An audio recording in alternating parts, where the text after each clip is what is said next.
देखो, सबसे पहले मुझे ये बताओ कि तुम लोग एक्चुअल में क्या चाहते हो, कि सीबीएसई 2 बोर्ड एग्जाम कंडक्ट कराए या फिर ना कराए। क्योंकि मुझे पता है कि इस वीडियो के अंदर मैं तुम्हें पूरी इन्फॉर्मेशन दूंगा। ऑफिशियल ट्वीट आ चुका है सीबीएसई की तरफ से, बट उसके पहले मैं तुम लोग के ओपिनियन जानना चाहता हूँ कि एक्चुअल में तुम लोग क्या चाहते हो, कि सीबीएसई 2 बोर्ड एग्जाम कंडक्ट कराए या फिर ना कराए। तो आइए न्यूज़ पे आ जाते हैं डायरेक्ट, कोई टाइम वेस्ट नहीं होगा। तो यहाँ पर एक हिंदुस्तान टाइम की तरफ से एक आर्टिकल आता है, पहले देख लेना।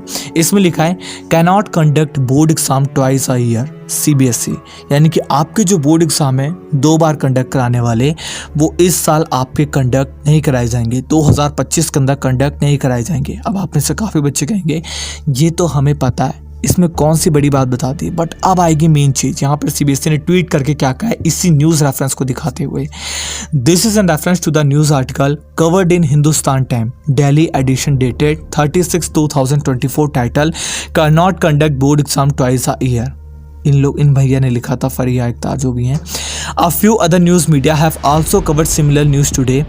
The imputation in this news item as regards CBSE views in this matter being raised here is denied. यानी कि CBSE ने साफ साफ डिनाई कर दिया कि ये जितने भी सारे न्यूज़ चैनल वाले हैं, इंक्लूडेड हिंदुस्तान टाइम, जिन्होंने कहा है कि कोई बोर्ड एग्जाम कंडक्ट नहीं होगा 2025 के अंदर, इसको हम डिनाई करते हैं। हमने कोई भी information, it is totally incorrect and does not have any basis in any communication. हमसे कोई कांटेक्ट नहीं हुआ इन लोगों का, हमने कुछ भी इनको नहीं बताया, इन लोगों ने अपने मनगढ़ंत बातें बता दी हैं, इसमें हमारी कोई जिम्मेदारी नहीं है, अगर आप इस पर यकीन करते हैं तो। यानी कि न्यूज़ आर्टिकल वाले लिख रहे थे कि इस साल आपके कंडक्ट नहीं होंगे, सीबीएसई कहता है कि हमसे कोई कम्युनिकेशन नहीं हुए, इस बात को सच मत मानना। तो एक्चुअल में क्या कहना चाह रही सीबीएसई, आपके बोर्ड एग्जाम कंडक्ट होंगे कि नहीं होंगे। अब तुम परेशान हो गए ना, तो सीबीएसई आपके बोर्ड एग्जाम कंडक्ट करा सकती है, और ये बहुत नहीं बहुत ज़्यादा हाई चांस है। मैं बताता हूँ कैसे, सुनना मेरी बात। अभी ना जुलाई के इस हफ्ते के अंदर कंपार्टमेंट एग्जाम कंडक्ट हो रहे थे। सीबीएसई बहुत ज़्यादा मतलब मशक्क़त के साथ सारे के सारे एग्जाम ले रही है, क्योंकि उसको एकदम टेंशन आ चुकी है कि अभी कंपार्टमेंट एग्जाम ले रही है, उसका रिजल्ट आने में कम से कम अगस्त तक का टाइम लगेगा। और जब रिजल्ट आएगा तब उस बच्चे को पता चलेगा कि वो पिछली क्लास के अंदर कि अगली क्लास के अंदर है।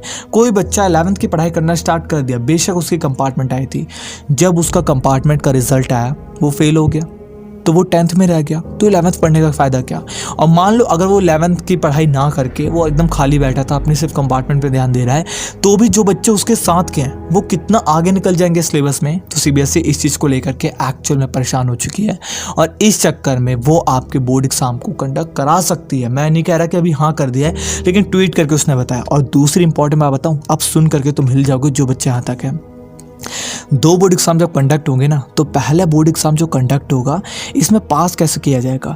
मान लो आप 3 सब्जेक्ट के अंदर पास हो गए, कैसे मैं बताता हूँ। मान लो पहला बोर्ड एग्जाम कंडक्ट हुआ, उसके अंदर आपके मैथ के अंदर 35 नंबर, और इंग्लिश के अंदर 35 नंबर, और हिंदी के अंदर 35 नंबर।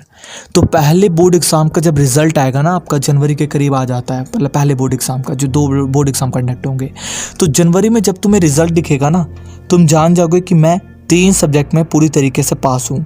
अगर मैं जो मेरा मार्च के अंदर कंडक्ट होगा, फरवरी के अंदर मेरा एग्ज़ाम कंडक्ट होगा, मैं अगर उसके अंदर इन तीनों में फेल भी हो जाता हूँ तो भी मैं पास हो जाऊँगा। अब मैं बचा कौन से सब्जेक्ट का, साइंस और एसएसटी, उसमें मेरे भाई 20-20 नंबर आए थे। अब मुझे मेहनत करनी, जो मार्च वाला एग्ज़ाम है, सिर्फ साइंस और एसएसटी पे सबसे ज़्यादा, क्योंकि मैथ, इंग्लिश, हिंदी तो आपका एक तरीके से सेफ हो चुका है। किसमें, नवंबर और दिसंबर में जो पहला बोर्ड एग्ज़ाम होगा उसके अंदर।